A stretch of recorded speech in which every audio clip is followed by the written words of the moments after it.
جو گزری ہے، ساری رات وہ باتیں جو اسٹیج پر بیان ہونا ممکن نہیں ہے وہ ہوتی رہی، کسی ملا مولوی کو فتویٰ یاد نہیں آیا۔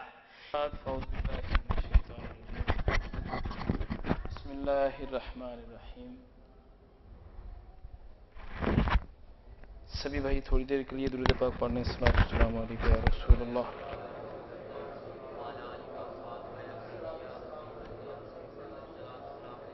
الصلاۃ والسلام علیک یا سیدی یا رسول اللہ، وعلی آلک واصحابک یا نور من نور اللہ۔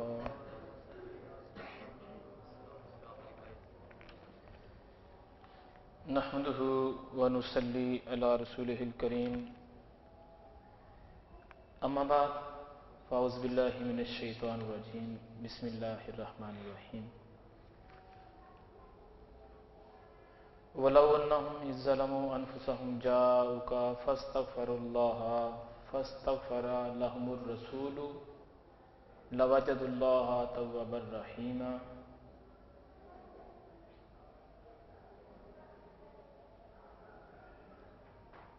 اللہ رب العزت نے قرآن پاک کی آیتوں کے اندر یہ ارشاد فرمایا ہے، جو میں نے آپ کو آیتیں ابھی تلاوت کر کے سنائی ہیں۔ ایک آیت ہے، یوں کہہ لیں کہ قرآن پاک کے اندر جو حکم ہے اللہ کی طرف سے وہ میں نے آپ کو پڑھ کر سنایا ہے۔ وَلَوْ أَنَّهُمْ إِذ ظَّلَمُوا أَنفُسَهُمْ جَاءُوكَ، اور جب وہ اپنی جانوں پر ظلم کر لیں تو اے محبوب صلی اللہ علیہ وسلم انہیں چاہیے یہ تمہارے پاس آئیں۔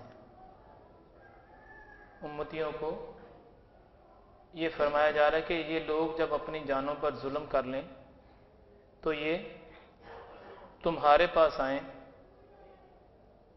محبوب تیرے حضور حاضر ہوں، پھر اللہ سے مغفرت طلب کریں، اللہ سے معافی مانگیں، اور رسول صلی اللہ علیہ وسلم آپ ان کی سفارش کریں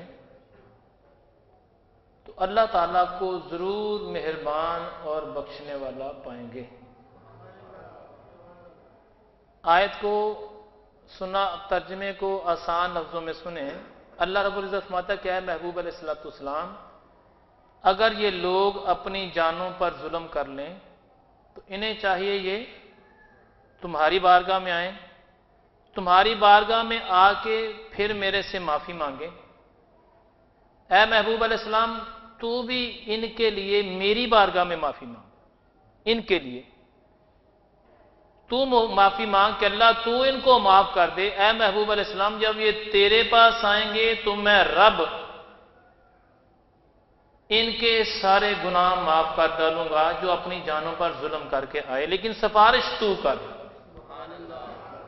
سفارش اچھا ہونا تو ایسا، دنیاوی عقل جو ہے، دنیاوی عقل وہ تو کہتی ہے یار ایسا ہونا چاہیے بھائی بندے نے گناہ کیا تو اللہ کے پاس جائے، اس سے معافی مانگے، کیونکہ اللہ تعالیٰ سے بڑا تو معاف کرنے والا کوئی نہیں ہے، نہ ہوگا نہ ہو سکتا ہے، وہی معاف کرنے والا ہے۔ ایسا نہیں ہے کہ فرمایا کہ تم نبی کے پاس جاؤ وہ تمہیں معاف کرے گا، نہیں ایسا نہیں فرمایا۔ فرمایا کہ اے محبوب علیہ السلام، جب یہ اپنی جانوں پر ظلم کر لیں تو یہ تمہارے پاس آئیں، تمہارے پاس جب یہ تمہارے پاس آئیں گے، تم ان کے حق میں میری بارگاہ میں دعا کرو گے تو میں رب تمہاری دعا سن کے ان کے گناہ معاف کر ڈالوں گا۔ یہ مدینہ منورہ جانے کا، جو لوگ جاتے ہیں مدینہ مدینہ کہتے ہیں، کئی لوگ یہ کہتے ہیں کہ مدینہ شریف کا سفر نہیں کرنا چاہیے، کئی لوگوں کی سوچ یہ ہے مدینہ منورہ نہیں جانا چاہیے، جو مسجد نبوی میں وہاں کا سفر کرو، اور جو ہے نا وہ روضہ رسول پر جانے کا سفر نہ ارادہ نہ کرو، خانہ کعبہ جاؤ، بیت المقدس جاؤ، لیکن ارادہ مسجد کا رکھو۔ یہاں تک بھی کہا جاتا ہے کہ باقی ہر طرح کا سفر جو ہے، ان 3 سفروں کے علاوہ باقی کوئی سفر بھی قابل قبول نہیں ہے، تو پھر حج کا سفر بھی سفر ہے، علم حاصل کرنے کا سفر بھی سفر ہے، پھر جہاد کا سفر بھی سفر ہے، پھر تو اس میں سارا کچھ ہی آ گیا نا۔ بہرکیف یہ سمجھنے والوں کے لیے ہے، تھوڑی سی نقطے کی بات ہے، سمجھانے کا مطلب فقط یہ ہے مدینہ منورہ میں ہم اگر جاتے ہیں تو اس لیے جایا کرو کہ نبی پاک علیہ السلام کے روزے کی حاضری دینے جا رہے ہیں، नबी अलैहिस्सलाम की बारगाह में पेश होने के लिए हम जा रहे हैं। और नबी पाक सल्लल्लाहु ताला अलैहि वसल्लम की ज़ात अक़दस की बारगाह में पेश होना, आका करीम सल्लल्लाहु ताला अलैहि वसल्लम की ज़ात, प्यारे आका सल्लल्लाहु अलैहि वसल्लम ने इरशाद फरमाया, जिसने मेरे जाने के बाद, उसका मफहूम है, जिसने मेरे जाने के बाद मेरी कब्र पर हाजिरी दी, गोया उसने मेरी जिंदगी में मेरे सामने हाजिरी दी।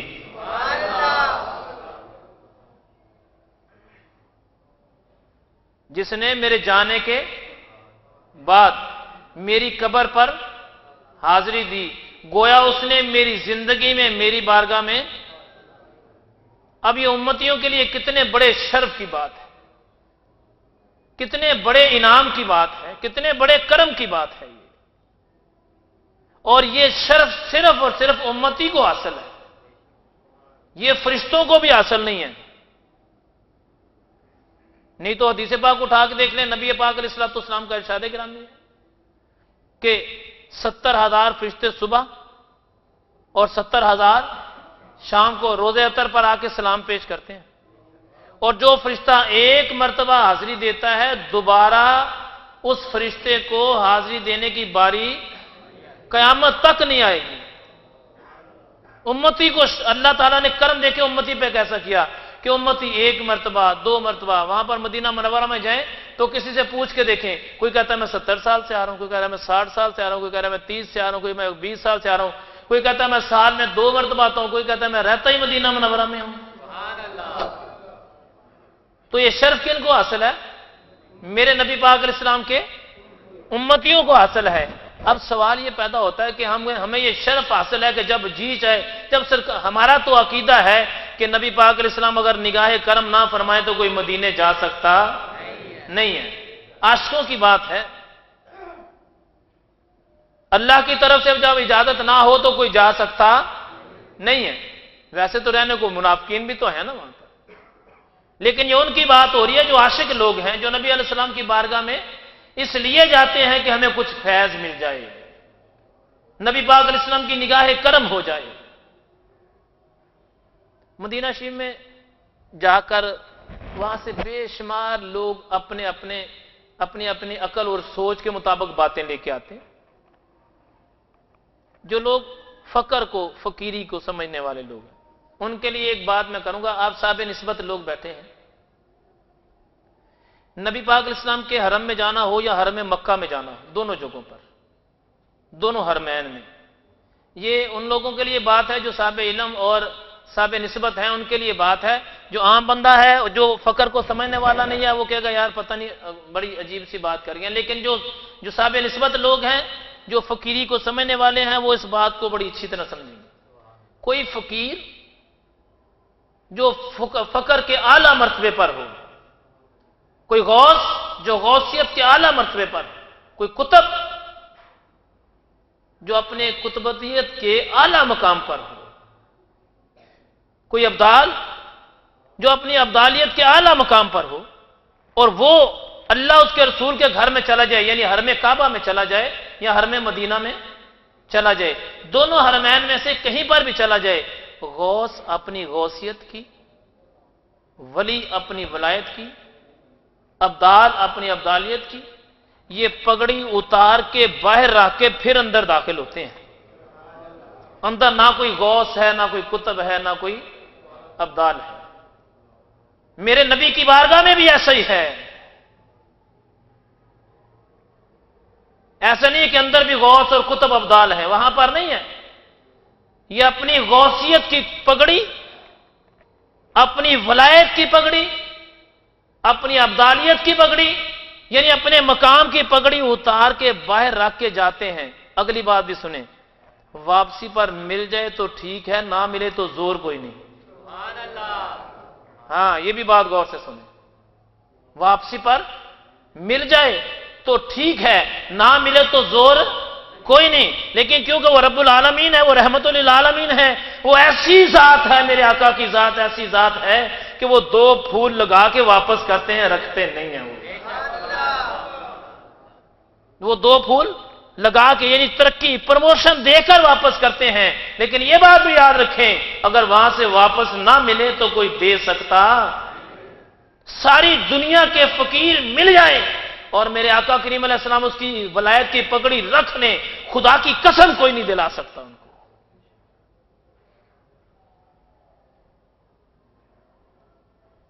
इसीलिए तो सहाबा इकराम की शान देखें क्या थी। सहाबा इकराम रिज़वानुल्लाह ताला अलैहिम अजमाइन नबी अलैहिस्सलाम की बारगाह में जब जाया करते थे तो मुंह में पत्थर रख लिया करते थे कि कहीं ऊंची आवाज से आवाज ना निकल जाए, अल्लाह, कहीं सख्त कलामी ना हो जाए, कहीं सख्त बात मुंह से ना निकल जाए। आज भी रोज़े मुबारक पर ऊपर जालियों के ऊपर आयत लिखी हुई है जिसका तर्जमा है कि जब नबी अलैहिस्सलाम की बारगाह में आओ तो अपनी आवाजों को आहिस्ता करो, अगर तुम्हारी आवाजें बुलंद हो गई तुम्हारे अमाल को गारत कर दिया जाएगा, तुम्हें पता भी नहीं चलेगा। अल्लाह कुरान ऐलान करता है, कुरान, ये किसी मौलवी मुल्ला की बात नहीं है। कुरान ये ऐलान करता है कि जब तुम अल्लाह के महबूब की बारगाह में आओ तो अपनी आवाजों को आहिस्ता करो, आहिस्ता, ऊंची आवाज से ना बोलो। ऐसा ना हो तुम्हारा बुलंद आवाज करना नबी की बारगाह में, नबी अलैहिस्सलाम की बारगाह में तुम्हारी आवाज का बुलंद करना, अगर तुम्हारी आवाज बुलंद हो गई तो ऐसा ना हो तुम्हारे सारे अमाल गारत हो जाएं, तुम्हें पता भी ना चले, खबर भी ना हो। ये बड़ी लंबी बात है, इंशाअल्लाह फिर इस मौजू पे किसी दिन गुफ्तगू जरूर होगी। आज सिर्फ ये बात आपसे गुजारिश करनी है कि मदीना मुनव्वरा में जाना, मदीना मुनव्वरा में जाना बाइसे सआदत, बाइसे बख्शिश, बाइसे रहमत है। एक जगह से एक हदीस पाक सुनी और एक और बात भी सुनी। नबी पाक अलैहिस्सलाम को जब मक्का मुअज़्ज़मा से हिजरत का हुक्म हुआ ना, आका करीम अलैहिस्सलाम हिजरत के लिए निकलने लगे तो अल्लाह की बारगाह में क्या गुजारिश किया, अल्लाह ये शहर मुझे बड़ा पसंद था। ये शहर कौन सा भला?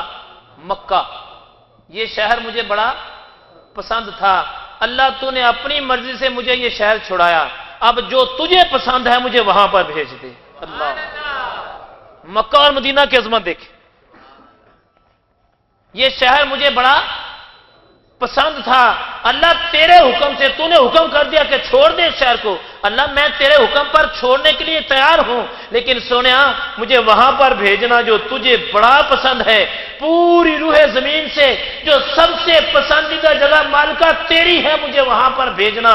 मैं अल्लाह की जात पर कुर्बान जाऊं, रब ने अपनी पसंदीदा जगह पर कहां पर भेजा? मदीना मुनव्वरा में। अब मुझे बात तो बताएं जरा, मक्का पसंद है मेरे महबूब को, मदीना पसंद है मेरे रब को।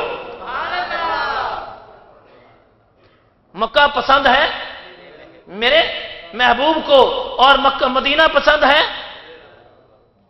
रब को। पता क्या चला? मक्के का मकाम अपनी जगह पर, मदीने का मकाम अपनी जगह पर। कोई अकल का अंधा कहे मदीने क्या करने जाते हो, उसे कहो हम वो करने जाते हैं जो तुम नहीं जा सकते, हम वो लेने जाते हैं जो तुम्हें मिल नहीं सकता, ना जिंदा होते वक्त ना मरने के बाद।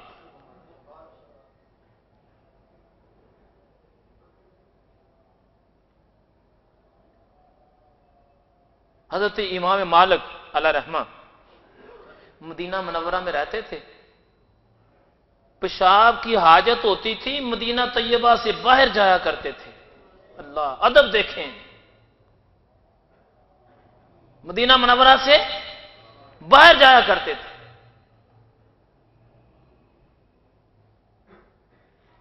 नबी पाक अलैहिस्सलाम के जाने के बाद बिलाल हबशी भी छोड़ के चले गए मदीना मुनव्वरा। मेरे आका अलैहिस्सलाम बिलाल को ख्वाब में मिलते हैं, बिलाल मेरे आने के बाद तू भी मेरा मदीना छोड़ के आ गया है। मदीना मुनव्वरा जाना बड़ी सादत की और करम की बात, बिला शक व शुबा। काबा जाना भी करम की बात है, बिला शक व शुबा। दोनों हरमैन में जाना करम की बात है। लेकिन एक और बात भी याद रखें, वहां जाना भी करम है, यहां रहना भी करम है। मालिक करम करने पे आ जाए तो यहां बैठे बैठे करम कर दे, ना करे तो वहां बैठकर भी ना करे।